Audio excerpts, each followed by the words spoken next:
PM Modi की नई cabinet में कई नए चेहरे देखने को मिले। ऐसे में बीजेपी के कुछ बड़े नेताओं की कैबिनेट से छुट्टी हो गई है। जी हां, यूपी के कई मंत्रियों को आराम दिया गया है। तो आइए ऐसे में जानते हैं कि मोदी कैबिनेट में किन किन को जगह नहीं मिली है। ऐसे कई बड़े चेहरे हैं जिन्हें मोदी कैबिनेट से हटा दिया गया है। दरअसल बीजेपी लोकसभा 2024 के चुनावों में खास प्रदर्शन नहीं कर पाई। यूपी में पिछले चुनावों की तुलना में इस बार तगड़ा झटका लगा है। यूपी में मोदी सरकार के कई मंत्रियों को चुनाव मैदान में उतारा था। हालांकि कुछ ही नेताओं को छोड़ बाकी चुनाव जीतने में कामयाब नहीं हो सके। ऐसे में इनके मंत्रालय नए सांसदों को दे दिए गए। पहला नाम स्मृति ईरानी। बीजेपी ने यूपी की अमेठी लोकसभा सीट से कैबिनेट मंत्री स्मृति ईरानी को चुनाव लड़ाया। कांग्रेस के किशोरी लाल शर्मा ने स्मृति ईरानी को चुनाव में हरा दिया। बीजेपी ने स्मृति ईरानी को साल 2014 में मिशन अमेठी सौंपा था। मोदी लहर में भी उनको अमेठी से हार का सामना करना पड़ा था। राहुल गांधी तब चुनाव जीत गए थे। 2019 में स्मृति ईरानी ने अमेठी में अपने जीत की पूरी जमीन तैयारी कर ली थी। नतीजा ये हुआ कि उन्होंने राहुल गांधी को हरा दिया। हालांकि 2024 के चुनाव में वो फिर से हार गई।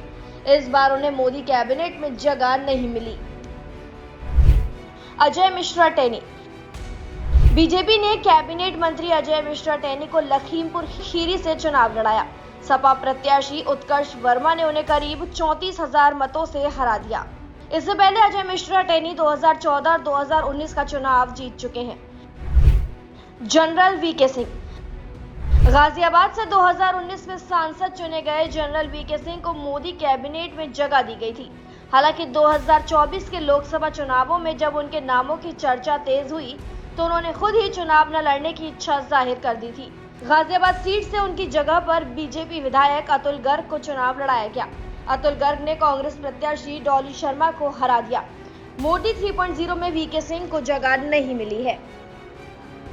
साध्वी निरंजन ज्योति। बीजेपी ने साध्वी निरंजन ज्योति को फतेहपुर लोकसभा सीट से चुनाव लड़ाया। सपा ने उनके सामने प्रदेश अध्यक्ष नरेश उत्तम पटेल को खड़ा किया। सपा प्रत्याशी नरेश उत्तम ने साध्वी निरंजन ज्योति को हरा दिया। इससे पहले साध्वी निरंजन ज्योति ने 2014 में भी चुनाव लड़ा था और जीत मिली थी। इसके बाद 2019 के लोकसभा चुनावों में भी उन्होंने जीत दर्ज की, लेकिन 2024 के लोकसभा चुनावों में उन्हें हार का सामना करना पड़ा है। मेनका गांधी। कैबिनेट मंत्री मेनका गांधी को बीजेपी ने सुल्तानपुर लोकसभा सीट से चुनाव लड़ाया। सपा के रामभाऊ निषाद ने उन्हें चुनाव हरा दिया। इससे पहले मेनका गांधी 2 बार सांसद चुनी गई थी, लेकिन अब उन्हें कैबिनेट मिनिस्ट्री में भी कोई पद नहीं मिला है। संजीव बालियान। केंद्रीय मंत्री संजीव बालियान को मुजफ्फरनगर लोकसभा सीट से चुनाव लड़ाया गया।